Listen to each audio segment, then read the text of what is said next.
Hello friends, మీరు కనుక subscribe చేసుకోకుండా ఈ వీడియో చూస్తుంటే ప్లీజ్ సబ్స్క్రైబ్ చేసుకోండి. అలాగే ఈ వీడియో చివరి వరకు చూసి ఈ కథ కనుక నచ్చితే లైక్ చేయడం మర్చిపోకండి. బాధ్యతలను ఎవరూ విస్మరించకూడదు.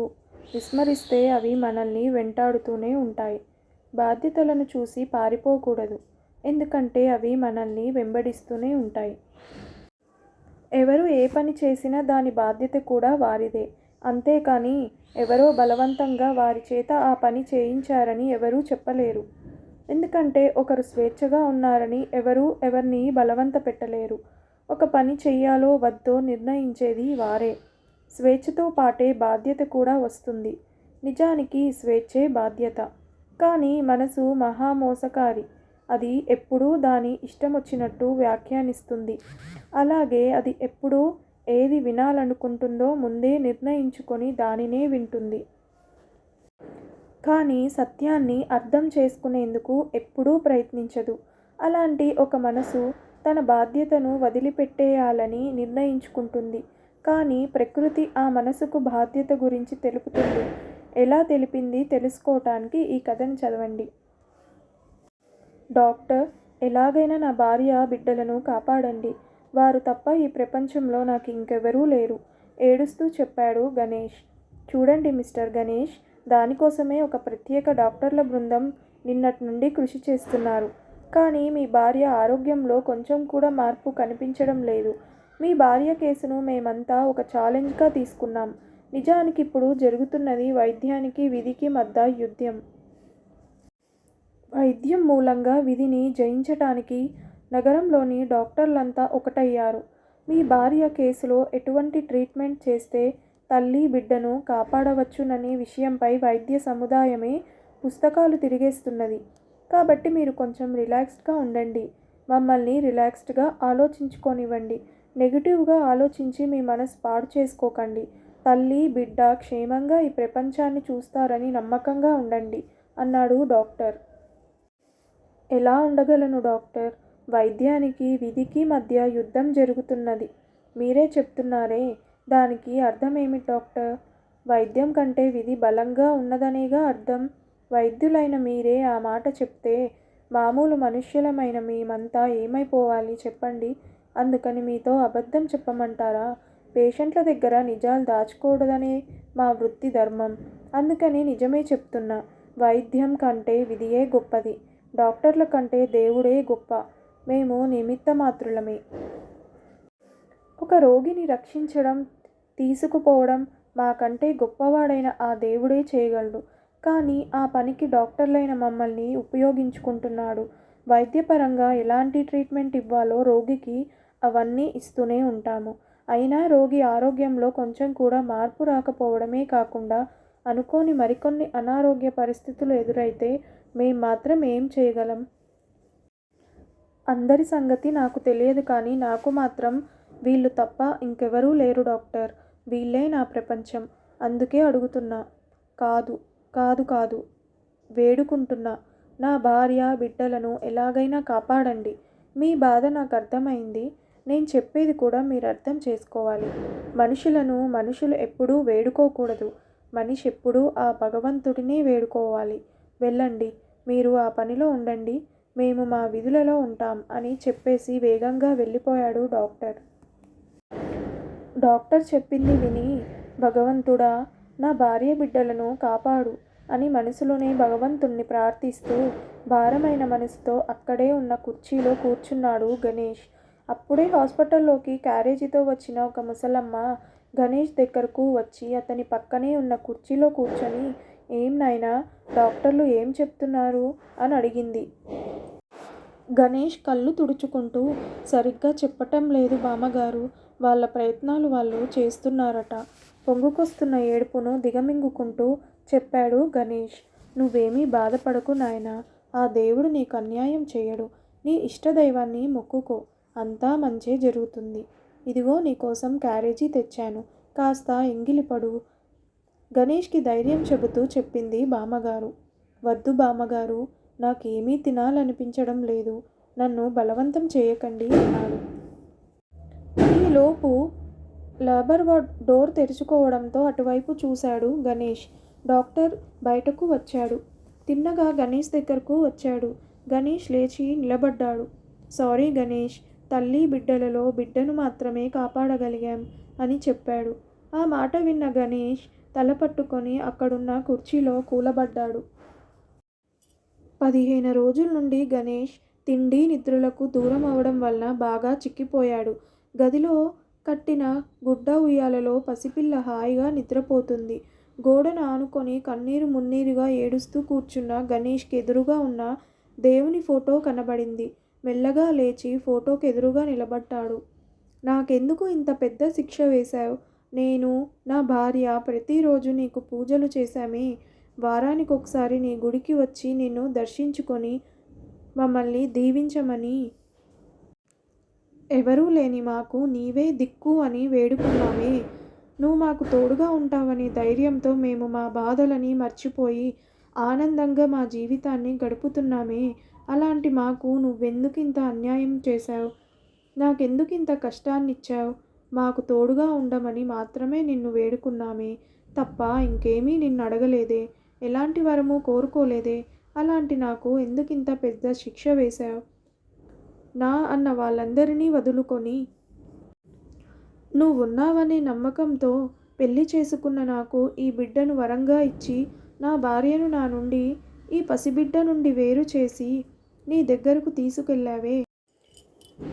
తల్లి లేని బిడ్డను ఎలా పెంచగలననుకున్నావు? అది సాధ్యమేనా? అంటూ దేవుణ్ణి నిలదీస్తున్న గణేష్కి ఉయ్యాలలో పడుకున్న బిడ్డ ఏడుపు వినిపించింది. బిడ్డ దగ్గరకు వెళ్ళాడు. బిడ్డ ఏడుపు పెద్దదైంది. తిండి నిద్రలకు గణేష్ దూరమయ్యాడు కానీ ఆ పసిబిడ్డ ఆ రెండిటికీ దూరం అవ్వగలదా? ఆకలేసి పాలకు ఏడుస్తోందని గ్రహించాడు. ఉయ్యాలలో ఉన్న పుట్టి 15 రోజులు అయినా ఆ ఆడపిల్లను చేతిలోకి తీసుకొని గుండెలకు హత్తుకొని పక్కనే టేబుల్ మీద పెట్టిన పాల సీసాను తీసుకొని సీసా పీకను బిడ్డ నోటికి అందించాడు. పుట్టిన క్షణం నుండి తల్లి పాలే తాగని ఆ బిడ్డకు సీసా పాలు పడుతుంటే అతని గుండె బాధతో గిలగిలా కొట్టుకుంది. పాల బాటిల్లో ఒక చుక్క పాలు కూడా మిగల్చకుండా పాలు తాగిన బిడ్డను మళ్ళీ ఉయ్యాలలో పడుకోబెట్టి ఆ ఉయ్యాలను ఊపాడు. ఆ పసికందు మెల్లగా నిద్రలోకి జారుకుంది. అంతవరకు బిడ్డ ధ్యాసలో ఉన్న గణేష్ని తిరిగి ఆలోచనలు చుట్టుముట్టాయి. ఈసారి ఆ ఆలోచనలు అతన్ని పాత జ్ఞాపకాల్లోకి తీసుకువెళ్ళినాయి. పొట్టకూటి కోసం గ్రామం నుండి నగరానికి వచ్చాడు గణేష్. నగరంలో రకరకాల ఉద్యోగాల కోసం ప్రయత్నించిన అతనికి చివరికి డ్రైవర్ ఉద్యోగం దొరికింది. అది కూడా ట్రావెల్స్ కంపెనీలో. వాళ్ళిచ్చే జీతం అతనికి సరిపోతోంది. జాగ్రత్తగా ఖర్చులు పెడుతూ జీవితం కొనసాగిస్తున్న అతనికి అదే ట్రావెల్స్లో క్లర్క్గా పనిచేస్తున్న మాధవితో స్నేహం ఏర్పడింది. స్నేహం ప్రేమగా మారింది. 2 కుటుంబాల వారు వారి పెళ్లికి ఒప్పుకోలేదు. అందరినీ ఎదిరించి ఇద్దరూ పెళ్లి చేసుకున్నారు. ఊరు చివర ఉన్న ఒక చిన్న పూరి గుడిసెలో అద్దెకు దిగారు. ఆ ఇంటి యజమానురాలు 70 సంవత్సరాల ముసల్ది. ఆవిడ్ని బామ్మగారు అని పిలిచేవారు. గణేష్, మాధవి దంపతులకు బామ్మగారు మాత్రమే చుట్టం. గణేష్, మాధవి ఇద్దరూ ఉద్యోగానికి వెళ్ళి సంపాదించుకుంటున్నా వాళ్ళిద్దరి సంపాదన వాళ్లకు సరిపోయేదే కాదు.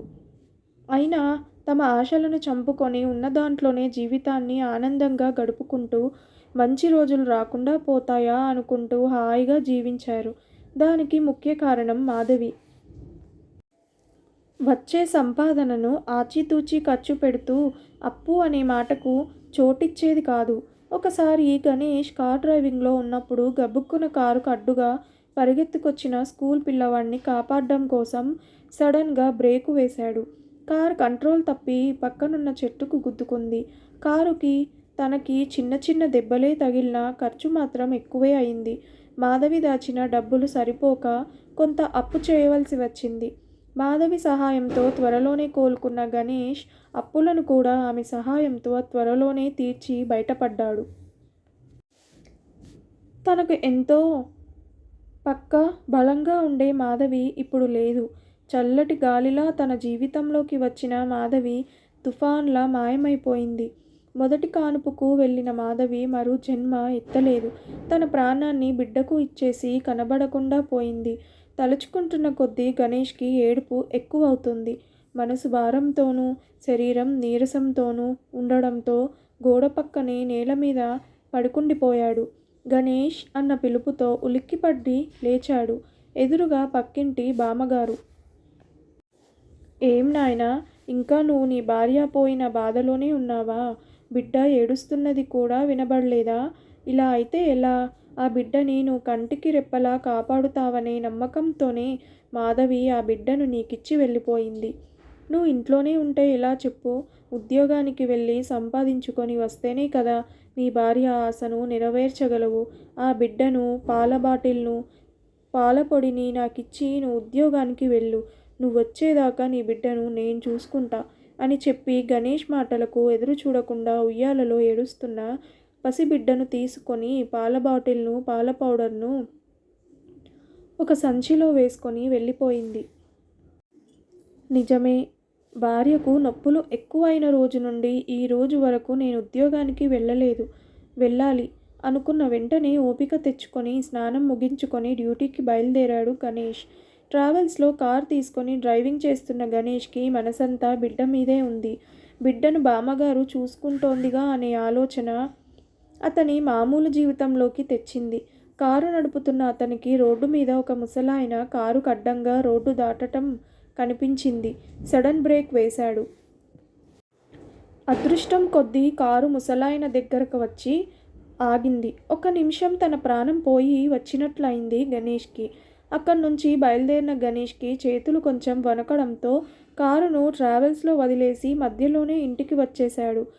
బామ్మ దగ్గరున్న తన బిడ్డను తీసుకువచ్చి గుడ్డ ఉయ్యాలలో పడుకోబెట్టాడు. ఓపిక లేని తాను కూడా గోడ కానుకొని కూర్చున్నాడు. ఆలోచనలు అతన్ని వెన్నంటినై. ఒకవేళ కారు ముసలాయనను గుద్దుంటే, జరగకూడనిది జరుగుంటే అప్పుడు ఈ బిడ్డ గతి? ఆడబిడ్డ ఈ సమాజంలో తల్లి, తండ్రి లేకుండా బ్రతకగలదా?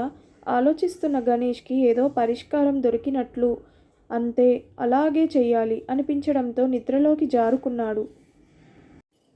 గణేష్, నీ నిర్ణయాన్ని మార్చుకోను. ఎవరు చెప్పినా మార్చుకోను. నేను తీసుకున్న నిర్ణయం సరైనదే. ఇదేనా నువ్వు నీ భార్యకు ఇచ్చే గౌరవం? నీ మీద ఎంత నమ్మకం ఉంటే బిడ్డను నీకిచ్చి వెళ్తుంది? అలాంటి భార్యను నీచమైన నీ ఆలోచనలతో అవమానిస్తున్నావు. ఈ విషయం ఎందుకు ఆలోచించవు? ఎందుకు ఆలోచించలేదు? బాగానే ఆలోచించాను. బిడ్డని నాకిచ్చి వెళ్ళిపోయింది మాధవి కాదు. బిడ్డను నాకిచ్చి నా భార్యను తీసుకువెళ్ళింది ఆ భగవంతుడు. అలాంటి భగవంతుడితో ఎంత మొరపెట్టుకున్నా ఏమీ ప్రయోజనం లేకపోయింది. మగవాడినైన నేను ఆ పసిబిడ్డని ఎలా పెంచను? అందులోనూ ఆడపిల్ల. నేను చేసే ఉద్యోగంలో నాకెప్పుడైనా ఏదైనా జరగవచ్చు. అప్పుడు ఈ పిల్ల గతి ఏం కాను? అందుకే ఆ బిడ్డను భగవంతుడి దగ్గర వదిలిపెట్టేస్తాను.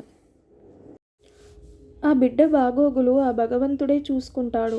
నా కళ్ళకు నా బిడ్డ కనిపించదు కాబట్టి ఎక్కడో ఒక చోట ఆనందంగా పెరుగుతుందని సంతోషిస్తూ జీవితం గడిపేస్తాను.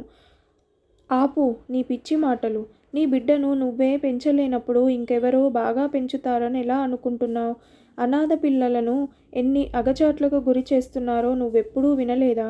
బిడ్డలను అనాథాశ్రమాల నుండి ఎత్తుకుపోయేవారు కొందరైతే అనాథ ఆశ్రమాలే బిడ్డలను డబ్బుకు అమ్ముకుంటున్నారని నువ్వు వినలేదా?